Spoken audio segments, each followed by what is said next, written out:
et bonjour à tous nos téléspectateurs et internautes de Sciences du Congo Télévision. Je suis Doriana, la fille intelligente dans l'émission Nabino. Parlons-en. Merci à Kabouya derrière la caméra et à vous, chers abonnés de Sciences du Congo. Vous informer, c'est notre devoir. Mesdames et messieurs, Tokolembate, Kosola Nabino, Maïmatali et Kolo Congo. L'actualité à Kosola est vraiment révélée à travers cette émission. Donc, là, la situation sécuritaire en cannabis, on va toujours continuer à Kolobelango jusqu'à ce que Kylian et Kokota n'engambent est parce que nos frères,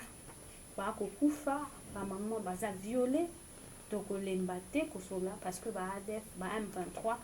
Kotungisa et Kolo Congo. Donc, le Belapé, Matali, boxeur Martin Bopole, on a aussi 100 000 dollars en espèces accompagné na sango oazali journaliste mais Israël Moutombo oyo population congolaise a réclamé parce que Martin Alobaki a changé de nationalité pour ceux qui va sombelier billet à sengi aide na bedachou mais moni le gouvernement a pensé la boxeur au passage au Kumu il y a RD Congo tandis que alobi quelque part allié biso bongo allié 100 000 dollars entre temps stade de martyr et dans la siège où les avides va ko somba ba toilette makambo ebele mais Martin il a vu 100 000 dollars combattre et le côté donc to kosolo yango à travers cette émission nazali ngamo côté nazali na mwana mboka die kuzengana ou nazali analyste politique na ine to kosolo la apesa makanisi na e le ndenge Mboka, Ezako Tambola, par rapport à l'actualité autolobie. Bonjour, bienvenue mon Mboka, Die Kuzengana.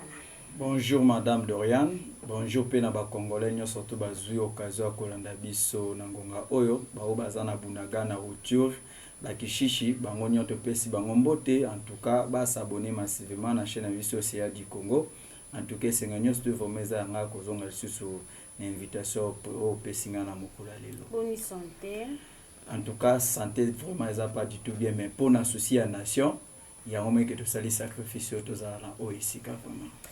Merci beaucoup, mon amboka. Faut que les gens nous n'amaient matali, Martin beaucoup azali boxeur na biso. Tout le monde était à le qui fallait azon à la mikili à poto, à senga qui billet parce que azala qui na combat et à l'oba qui coûte à pour changer nationalité. Mais tout le monde bah gouvernement bah qui mawa bah fait si mon amboka 100 000 dollars tandis que combat des alités et population eza kolela to moni pas ça qui intervention lobi ko balanga boy pona nini population zo senga na mwana mboka azongisa 100 000 dollars ya l'état congolais o ezali pe ya bayi congolais mwana mboka tuka 100 000 boy mwana mboka réaction les amis par rapport à ndeko Martin Bokole. Madame Dorian omoni Congo en soi zo mérité surtout ba bengango république ya ba détournement. Pour que en soi, boxer na niveau où il y a Zanango, Azani na manager na confrère na binomo na mona kiwana ya journaliste, yende muta a comme le col manager na yende mutazo conduire ko banda na président na ministère yende muta memi eza makamba so na kati ya république. Côté la boxer professionnel na baninga na o bazo mona ba mona na kati ya monde. Qui est un boxeur, azana manager te, donc journaliste mokonde mutandimi po kota la situation na surtout rétro commission zana 4 ko banda na journaliste wana ko banda na secrétaire général IDPS ko banda na ministère ya sport ndeko aza incompétent o aza même si incapable ya kolandela la situation est passé na niveau ya stade Tata Raphaël niveau est passé dans stade de Marty oyo ti jusqu'à présent mutu moko tazo baba mbongo nyonso tu oyebimaki oyebi 100 000 dollars wana omoni compétition biso beta makali na foot yango mona ka ba joueur nyonso tu o babeta kana ba vite ba mazembe ba lipopo yango ba welelaka mais pour un simple individu oyo peut-être na yebite na mboka o soki fédération ya boxe soki ezalaka lisusu te soki pe ezalaka pour na comprendre te comment na ndeko journaliste azana sur place pour na ko sala ba opération na en plus boxeur professionnel azani na compte bancaire azani nelo comme songolo pakala na mona ke olele pa bato bazwa mbongo na mona ki dernièrement musicien moko congolais a changé pe nationalité andima ko futele ba frère wana pona ya déplacement mais na ko fana na ko raisonner circuit wana nyo surtout na ba musicien na secrétaire général IDPS na journaliste na bato nyo surtout bazala ki na complicité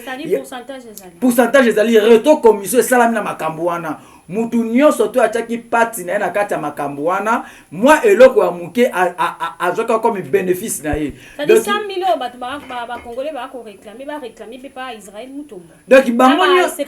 bango nyonso to ba nyonso to ba jouer ki rôle wana ya koloba mo eloko moko boy na kati ya dossier wana balandela ba parce que baza ni na kati ya fédération ya sport ni na kati ya fédération ya boxe ba yebi bango te na qualité nini oyo ministre andimi abimisa mbongo apesa $100,000 au moment mbongo no babimise po babongisa stade de Marty oyo kafe pesa ki ti lelo suite ya malongo ezomona na te stade ezala ba condition ya mabe mais ya ndimi ko bimisa $100,000 oyo ba fedi o ba joueur nyonso tout ndeko ba bi $100,000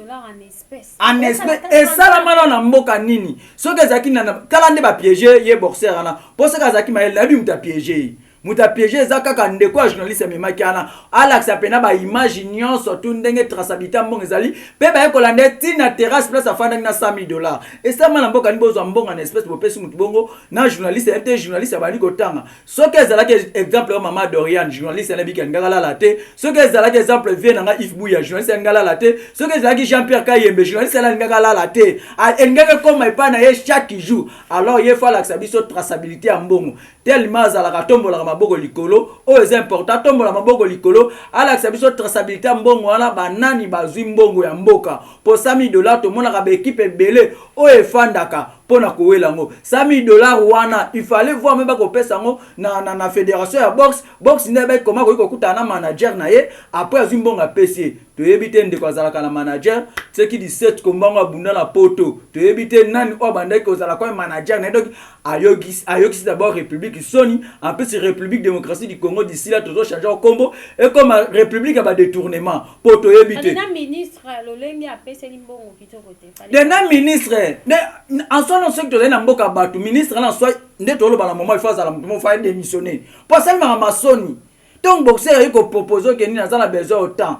selon basouk musu babi que ça promesse ya chef de l'état de pesa qu'il faut payer $100,000 bon ata chef de l'état le bail qui a repé son bon ngo il faut pas payer en espèce donc ata compte tout le monde na bazana ba compte ya ba réseau ya communication ye boxer wana za na ngote ata manager azana été siko mutabon to za ba résultat ni donc ngana ko souhaiter soki akondima azongisa mbongo ya ba congolais azongisa yango parce que mbongo wana ko tala en soi soki omoni ba condition oyo to ba militaire na biso bazo vivre na est du pays na Kinshasa partout tozali tozomona combien de ko pesa image moko ya bongo ya ko bimisa bo soto ya mboka partout dans le monde voire même boxeur banga bundana sa déclaration qui na mois de mars ya za la combat na été d'ici là pe mois de mars ezokoka soki kaza la combattre na ko senga vraiment na procureur général république abanda ko sala réquisition ko banda na ministre na journaliste oyo azalaki wana na secrétaire général IDPS na ba nyonso tout voire même musicien wana oyo apoto wana lobaki ni ya ko bisa mbongo pona bokole ake ko bunda combat na niveau France donc na ko combat ezaki kumoko monter ezaki bien préparé bien planifié pour que ba récupérer $100,000 ana ba kabola ba retro commission ndenge koma na république ba détournement république ba retro commission peut-être yango ezaki déjà kuna bango ba bongisaki pour ce que ezaki exemple moment de rien to salaki makambo wana mais na moment de kwana journaliste azola la tête chaque jour yango koma comme si j'ai émission na ye Babi a changé la nationalité, tout le par rapport à des commentaires au bailli population, tout peuple congolais côtier, balobine des causes, ça c'est $100,000. Donc on changer nos nationalités, changer na yo quand même, mais ça trop dit au kolobela moi na mboka bo. Non, ngai écoute de ma part, on souhaiter que voir même comment ça se simbo on ta pour là. Donc ça la combat oyo ko ma carrière na mobimba. Moi na mboka. De ngai vraiment de ma part. Non, alobi leo zimbongo tabini azo changer nationalité donc azana na esprit patriotique. Asa patriotique akokena we ko bunda. Rien n'empêche à quelqu'un comme le bas soudain tout le monde a pas matériel mon frère. Ba jeune ba ke ba o ba comme ba recrue ba ke armée. Non appelle ça bon. Ba ke volontairement. le chef de l'état la seke nini il faut to kende ko boko ko servir mboka boko bundela mboka bandimi ko telma bakei siko esika daki na sens moko patriote anga sa na ke na ko bunda so ina ina ba résultat bongo bo pesa ngamba onanga mais ya boy na ko bunda nga tuer na nga kutu soki na zo $600,000 en ate ezala combat ya faire carrière na e o peut-être a perdre ngo bien la personne na poso chaîne nationalité a chaîne nationalité ça congolais boso ta chaîne nationalité a chaîne nationalité tout ça peut déjà belli ye pese déjà longo comme ni derrière nationalité mususu ça langage qui est de l'état libisoté. Une bouche de moi. Ah, moi, Namboka Martin Bokolozo, population vraiment, et Tombo qui, je crois, la vidéo, ça la quitte là, ma commentaire, ma vie qu'on doit, problème là, congolais, tu vas les limiter, ma carrière, nous, qui n'ont pas fait le coup, là, ils sont mis ça $100,000, ma hôtel, sont fait, ma femme, ma souffrir. Mboka Lengi. Nous continuons avec cette émission. Mon Mboka, tout le nous, Maïmatali, élection 2023. Nandenge ba procès. Si c'est ça que ça les maths, tu es que Tozaki nama et à cause de la carte d'électeur, beaucoup de gens, bah lobaki nama et ango, bah machine, malonga teza kokufa. Mais moi,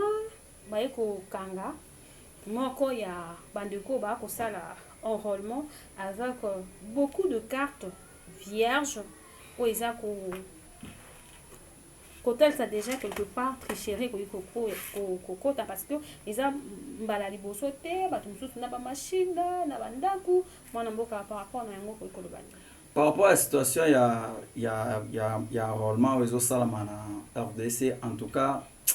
na mona bat basala ka ba copie coller na mboka oyo kotala régime oyo kaka ndenge ba critiquer ki régime ya bata 18 ans que bazwaka ba machine à voler na bandako basala kabwe même sorte loko bango ba komi ko sala kutu soki te moni déjà moko eza combien o eza na maboko ya batu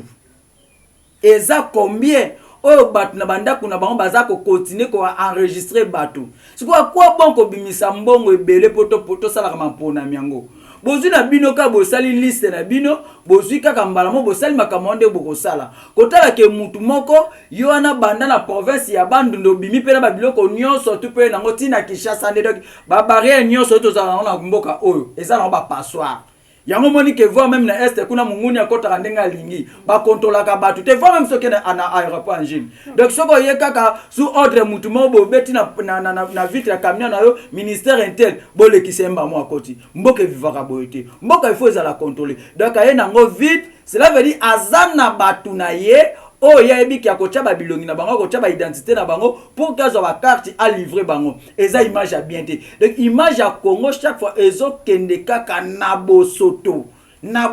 ba détournement ya mbongo epai ba détournement ba carte de l'état vierge epai ba donc teka ikoma ke ba pe ko détourner na batu donc eza image ya mabe image ezo pesa mboka vraiment bosoto en tout cas na kosenga na bato bande ko na biso aner o bakangie en tout cas ba luka un peu ba sala filature bien ba landela nani o aza derrière ndeko ana zo tambola na ba carte d'électeur vide pe azoli yango wapi donc eza circuit mo eza sous fermé comme des circuit mo eza ouvert ba meka un peu ko landela procédure bien ba ko comprendre par après nani o aza simana pe akoyi pe kozala moko te baza pe peut-être na bandeko mususu o déjà pe baza na ba carte d'électeur wana déjà o bazo salela o pe baza na bakwe na bango baza pe baza ko enregistrer batu na bango bandeko na bango ba famille na bango to mona ba na mboka en époque ya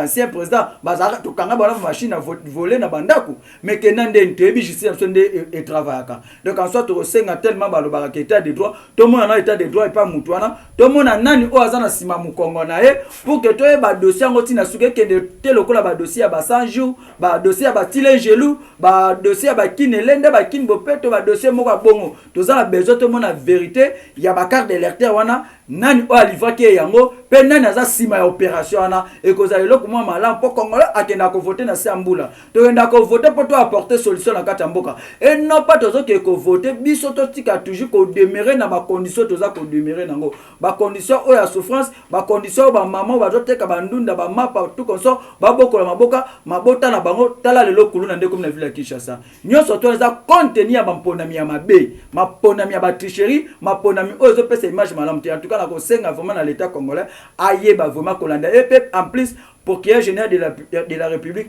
a mais qu'un peu côté mais la dossier wana partout au bandeko wana bazali bameka un peu kolandela bango. Merci beaucoup. Nous continuons avec cette émission. Félix Antoine Tshisekedi Tshilombo, le président de la République, va prendre part ce vendredi à des importantes réunions où sera débattue la situation sécuritaire préoccupante dans l'Est de la République démocratique du Congo. Selon la même source, la première réunion est un sommet extraordinaire de la communauté de l'Afrique de l'Est et assez élargie en Angola qui s'ouvre dans la matinée. Donc voilà, le président a accueilli deux réunions à Addis Abeba en Éthiopie, réunion na Mamatali Union européenne, et la 36e sommet, et puis na Mamatali EAC de Afrique de l'Est, et la réunion extraordinaire, basangani pona nini pona kotalisa dire oya ba armée régionale et sengeli basala na RDC. Tout le monde bien. Le président, l'ex-président Kenyatta a sengaki déploiement et a baï soldats dans l'est du pays, baza déjà. Le Rwanda peut aussi faire partie, baza déjà. Mais tout le monde qui Goma est tamboli, population en Goma pour la inaction, il y a armée régionale, même Bosso a intervenu qui a dit ce qui va saluer le côté, l'Assemblée nationale et au Sangana. On a cohéré ça la président Azwa. Décision importante. Population est dingue en côté, mais au moins le président Félix a accueilli ce soukuna pour Basangana, pour Basolola, dirait mon amboka. Parce que il y a aussi un groupe et Salema et ça Tambola, Kolobaye, c'est tout l'indique retrait, il y a armée régionale. Mais aujourd'hui, le président Azali Kuna na réunion pour dirait et armée régionale mon amboka pour la D'abord, pour Namboso Kodia, un président de l'Assemblée nationale, problème peut monsieur Césaï. Aza kana faire de la carte assemblée nana, ou ba député a yebi qui ba dans la carte ba liste. Les amboso aza nango ezaka bunda aza nango. Baza na secret moko boy. O ba bombaka, o ba congolais bazo kufa chaque jour na est, mais bango baza na carte baza na faire de wana ba tiroir na bango et fanda. Baza na carte on a des députés mboka ba soit na carte assemblée na pour ba groupe rebelle na bango. Na mboka o. Donc mboso pas un problème, il pas un problème. Pour zo ko apporter solution pour na dévoiler ba combo ya ba député na tilelo apporter la solution té. Et là, comme on a voyage, d'abord ce qui est commis déjà, je crois bien dès ça, c'est un 4e voyage au chef de l'État, Banda doit pouvoir. Donc, à l'équipe, voit même au bout de ça, 32 ans, à l'équipe Kassavou, à l'équipe Kabila les pères, à l'équipe Kabila les fils. Kota la boy en soi, bah voyage, il y a surtout et quoi apporter sur le communauté. Au moment où on est aux aboués, Mboka DG Katani. Comment c'est possible, Bino bo bengi, Batuba ko soutenir Bino, Taba ko soutenir Bino de Basali, Burundi. Ye kuna kangi kota ya seke na kilo ya zuba kwene wana na kishinga ya kangi ozui Uganda ya zui Bunagana kiwanje mabega ya zui oaye ozui Kenya azui Kibunda Tongo Mwiza na Kishishi ozui nini Sud Sudan ya zui Rumagabu siko dites-moi okofana na batabo pobo swali suni dire na ba dire na bonne de sala mutu na kwena ye déjà azui ndamu na ye. Comment c'est possible? Le président, je crois, il y a Uganda lobaki armée régionale ba kovanda wana jusqu'à ce que non, c'est président Kenya. Tim Kolo Kimye Koya. Qui dans Rosana armée forte. Pour lui afina qui indirectement notre armée. Mais au moins aujourd'hui bazo solo la toye bazo ça combien? Non, et quoi apporter le communauté, au moins une population congolaise, ceux qui sont conscients. Ceux qui chef de l'État ont lancé les biso article 63 article 64 de la Constitution. C'est que biso moko population tout courage à appliquer article 218. Na inia nango 3, to comme akofana na ndako mboso. Na Assemblée nationale chaque jour pendant 2 mois ou 3 mois, des Égyptiens des basalaki, des Tunisiens des basalaki, là peut-être tu reçois solution. To yena ba mémoire na biso, to yekoti ke la mboso mais to kete to fanda kawana. tozo somba biloko kolia wana tozo lala wana peut-être wana toza na solution mo toyi kozwa rapide omoni tango SSC na catholique tango babimaki na nzela batambolaki omonaki directement régime embargo elongwaki donc ce qui te dit population comme koyeba ba devoir na ye que pona ko sauver nation na biso na moment oyo dialogue ni no chef de l'état salité oh nda ko kosala nde ko apporter bisoni na dialogue ko sala na batu chaque pays aussi kwenango wana ndeza dialogue kamalonga. En tout cas, de ma part, ce qui n'a pas qui mais la comme sous avion te. Ce qui n'a pas qui n'a la esprit ya kabel les pères qui n'a fait na mboka na ngai, ozala besoin nzeto ye awa, ozala besoin poso ye awa, ozala besoin loko nyantu mai oye awa. Kota la déjà depuis 1960 ou 58. Lumumba déjà on dit que le bageni mboko ekozala balkanisé. Dites-moi aujourd'hui, tozi président lokola Kasavu, tozi président lokola Mobutu, tozi président lokola Kabila le fils Kabila le père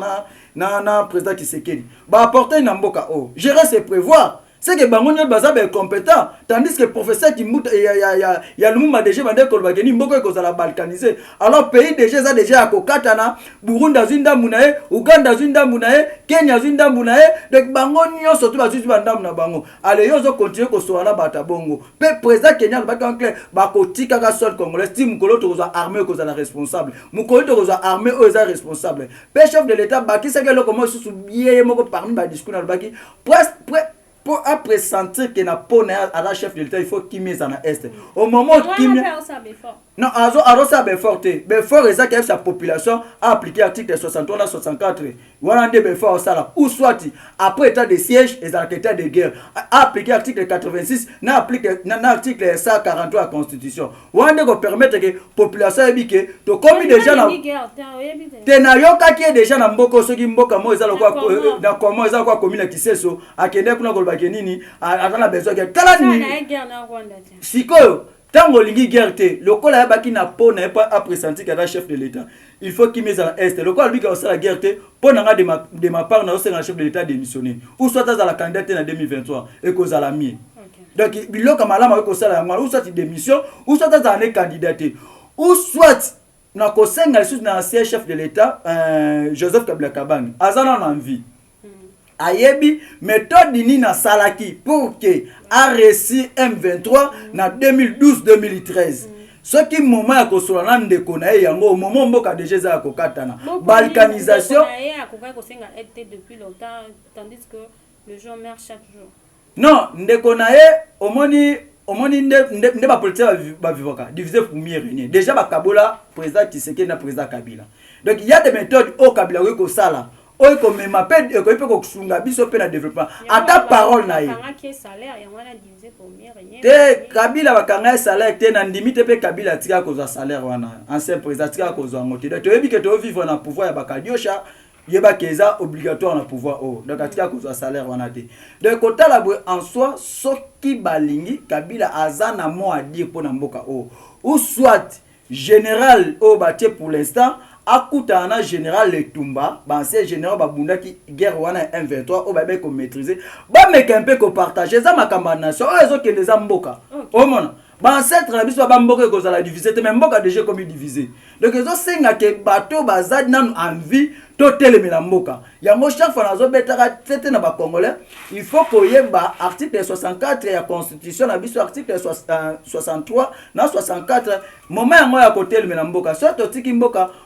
zo kende lobby bana na biso banda ko ba passer ko fo chaque jour ata bozu ete na mboka un jour to ko récupérer c'est le moment to telemela mboka to bundela mboka na kwa nyoso to ezali défendre cause ya patrie na yo défendre cause ya mboka na yo kozala lokola boxeur ote ava bundela mboka aliba pesa na numbongo tanga azwi $100 azoba est nazo mériter yango te en soi azo mériter yango peut-être pas zongo na banzela ya mabe zambongo na bavoie normal pour comme mériter yango po basodo baza na front bazo kufa peut-être ba mona $100 te baninga to mona na stade ba beta ka bale ba ganera $100 na mona compétition mo bebeta maka donc to senga vraiment na ba congolais conscient to telema c'est le moment pays zo kende pays déjà katani Burundi azunda munae Uganda azunda munae pe chaque fois hypocrite ya Museveni ya le ba chaque fois ba congolais le quoi bojo kufela mabina boyeba ke bolingo tinda bana no armée te bolingo sala boete c'est le moment to telema poto bundela mboka. Merci beaucoup mon mboka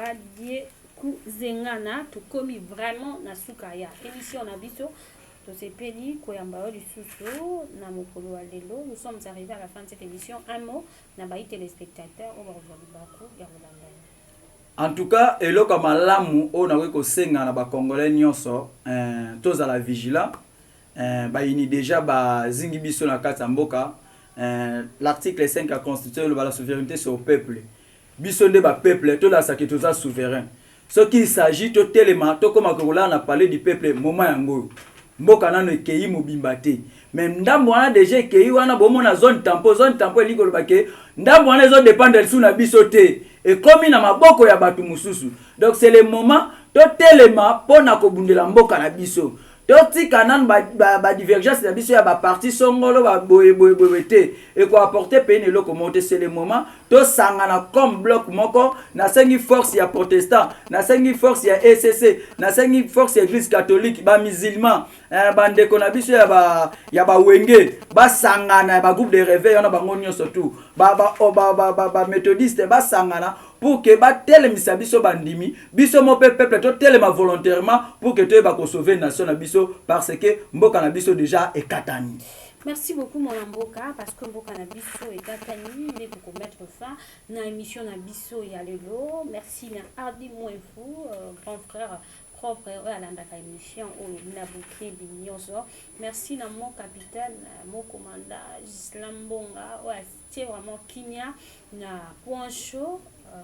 K15 na niveau qui m'bantia qui est pour nous na makati Kimi et Koti grâce na yo mon capitaine. Merci à Kabou Yakuyo derrière la caméra, tout ça qui n'a moins Mboka, Dieu Kuzengana, Tolobeli Maïmatali, situation sécuritaire à Est et à Mboka Nabiso, Tolobeli Maïmatali, $100,000 au Bapesi, les boursières Martin Bokoli, Tolobeli P Maïmatali, Bokangi, ya Mwana Mboka Oyo, Bakangi na ba